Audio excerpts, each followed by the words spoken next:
Bidadi township ಅನ್ನು ವಿರೋಧಿಸಿ ಜೆಡಿಎಸ್ನ ಪಾದಯಾತ್ರೆ ಇವತ್ತು ಆರಂಭ ಆಗೋದಕ್ಕಿದೆ. ಇನ್ನೇನು ಕೆಲವೇ ಕ್ಷಣಗಳಲ್ಲಿ ಕೇಂದ್ರ ಸಚಿವ ಎಚ್ ಡಿ ಕುಮಾರಸ್ವಾಮಿ ಅವರು ಇದಕ್ಕೆ ಚಾಲನೆಯನ್ನು ಕೂಡ ಕೊಡಲಿದ್ದಾರೆ. ನಿಖಿಲ್ ಕುಮಾರಸ್ವಾಮಿ ಅವರ ನೇತೃತ್ವದಲ್ಲಿ ಜೆಡಿಎಸ್ನ ಪಾದಯಾತ್ರೆ ನಡೆಯುವಂಥದ್ದು 3 ದಿನಗಳ ಕಾಲ ಹೆಜ್ಜೆಯನ್ನು ಹಾಕಲಿದ್ದಾರೆ. ಜೆಡಿಎಸ್ ಪಡೆಯ ನಾಯಕರು ಎಚ್ ಡಿ ದೇವೇಗೌಡರ ಆಶೀರ್ವಾದವನ್ನು ಪಡೆದು ಅಖಾಡಕ್ಕೆ ಇಳಿದಿದ್ದಾರೆ ನಿಖಿಲ್ ಕುಮಾರಸ್ವಾಮಿ. ರೈತರ ಪರವಾಗಿ ಹೋರಾಡಿ ಅಂತ ಹೇಳಿ ದೇವೇಗೌಡರು ಸೂಚನೆಯನ್ನು ಕೊಟ್ಟಿದ್ದಾರೆ. ಚಾಮುಂಡೇಶ್ವರಿಯ ದರ್ಶನವನ್ನು ಪಡೆದಿದ್ದಾರೆ ಕುಮಾರಸ್ವಾಮಿ ಅವರು. ಕೇಂದ್ರ ಸಚಿವ ಜೆಡಿಎಸ್ ರಾಜ್ಯಾಧ್ಯಕ್ಷ ಕುಮಾರಸ್ವಾಮಿ ಅವರು ಇನ್ನೇನು ಕೆಲವೇ ನಿಮಿಷಗಳಲ್ಲಿ ಚಾಲನೆಯನ್ನು ಕೊಡ್ತಾರೆ. ಕಮಲ ದಳ ನಾಯಕರ ಸಮ್ಮುಖದಲ್ಲಿ ಪಾದಯಾತ್ರೆಗೆ ಚಾಲನೆ ಸಿಗುತ್ತೆ. ಅದಾದ ಬಳಿಕ ಜೆಡಿಎಸ್ನ ಯುವ ಘಟಕದ ರಾಜ್ಯಾಧ್ಯಕ್ಷ ನಿಖಿಲ್ ಕುಮಾರಸ್ವಾಮಿ ಅವರ ನೇತೃತ್ವದಲ್ಲಿ ಜೆಡಿಎಸ್ ಕಾರ್ಯಕರ್ತರು, ಜೆಡಿಎಸ್ನ ನಾಯಕರು, ಶಾಸಕರುಗಳು ಎಲ್ಲರೂ ಕೂಡ ಪಾದಯಾತ್ರೆಯಲ್ಲಿ ಭಾಗಿಯಾಗ್ತಾ ಇದ್ದಾರೆ.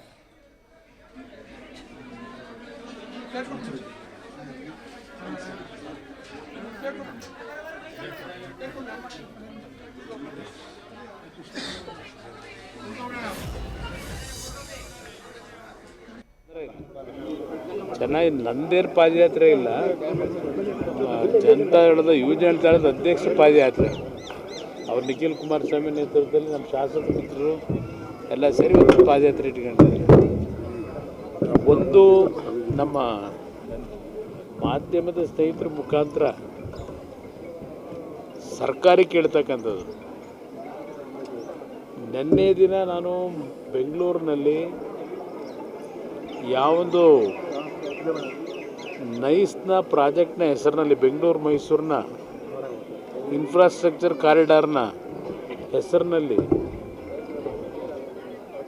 ಕಳೆದ 30 ವರ್ಷಗಳಿಂದ ರಸ್ತೆ ಕೆಲಸದ ಹೆಸರಿನಲ್ಲಿ ರೈತರ ಭೂಮಿನ ಲೂಟಿ ಮಾಡಿ ಹಲವಾರು ಅಮಾಯಕ ಕುಟುಂಬಗಳ ಮನೆಗಳನ್ನು ಬುಲ್ಡೋಸ್ ಮಾಡಿ ಬೀದಿಗೆ ತಂದಿಟ್ಟಿರ್ತಕ್ಕಂಥ ನೈಸ್ ಪ್ರಾಜೆಕ್ಟ್ನ ಸೂತ್ರಧಾರ ಪಾಪ ಹೇಳ್ತಾರೆ ದೇವೇಗೌಡರು ಕೂಸು ಅಂತ ಹೇಳಿ. ತಾಯಿ ಚಾಮುಂಡೇಶ್ವರಿ ಸನ್ನಿಧಾನದಲ್ಲಿ ನಿಂತು ಹೇಳ್ತಾ ಇದ್ದೀನಿ ಆ ಮಹಾನುಭಾವರುಗಳಿಗೆ, ದೇವೇಗೌಡರು ಆ ಒಂದು ಬೆಂಗಳೂರು ಮೈಸೂರಿನ ರಸ್ತೆ ಕೆಲಸ ಆಗಬೇಕು ಅಂತ ಹೇಳಿದ್ದು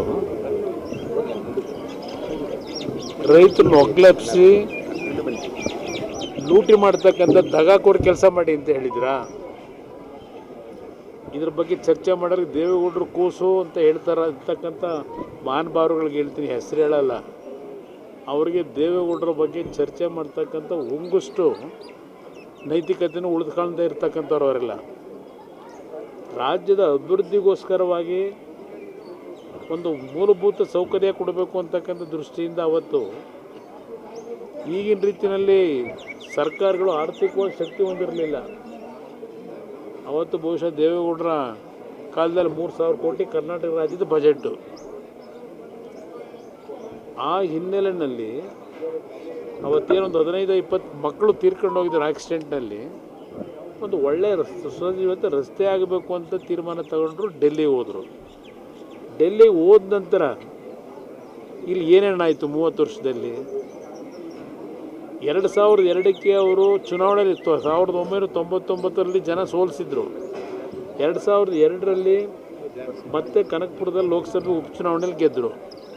ಆಗ ರೈತರು ಬಂದು ಅವ್ರ ಮುಂದೆ ಆ ಯೋಜನೆ ಹೆಸರಿನಲ್ಲಿ ಏನೇನು ಅಕ್ರಮಗಳಾಗ್ತಾಯಿದೆ, ರೈತರ ಭೂಮಿನ ಕಾನೂನು ಬಾಹಿರವಾಗಿ ಲಪಟಾಯಿಸ್ತಕ್ಕಂಥ ಲೂಟಿ ಮಾಡ್ತಕ್ಕಂಥ ಕೆಲಸಕ್ಕೇನು ಅವತ್ತಿನ ಸರ್ಕಾರಗಳು ಚಾಲನೆ ಕೊಟ್ಟಿದ್ದರು. ಅದನ್ನು ಹೇಳಿದ ಮೇಲೆ ನಿರಂತರವಾಗಿ ಆ ಪ್ರಾಜೆಕ್ಟ್ನ ವಿಷಯದಲ್ಲಿ ಆಗಿರ್ತಕ್ಕಂಥ ಕಾನೂನು ಬಾಹಿರ ಚಟುವಟಿಕೆಗಳು, ಇಲ್ಲೀಗಲ್ ಆ್ಯಕ್ಟಿವಿಟೀಸ್ ಬಗ್ಗೆ ಧ್ವನಿ ಎತ್ತಕ್ಕಂಥ ಕೆಲಸ ಏನು ಮಾಡಿದ್ರು. ಅವತ್ತಿನಿಂದ ಅವ್ರದ್ದು ನಿರಂತರ ಒಂದೇ ಸ್ಟ್ಯಾಂಡಲ್ಲೇ ಇದ್ದಾರೆ. ನಾನು ನೆನ್ನೆ ಹೇಳಿರ್ತಕ್ಕಂಥದ್ದು, ಯಾವ ಒಂದು 28ನೇ ತಾರೀಕು ಕರ್ನಾಟಕ ಹೈಕೋರ್ಟ್ನಲ್ಲಿ ನ್ಯೂಸ್ ಫಸ್ಟ್ ನಿರ್ಭೀತಿಯಿಂದ ನಿಮ್ಮ ಪರವಾಗಿ.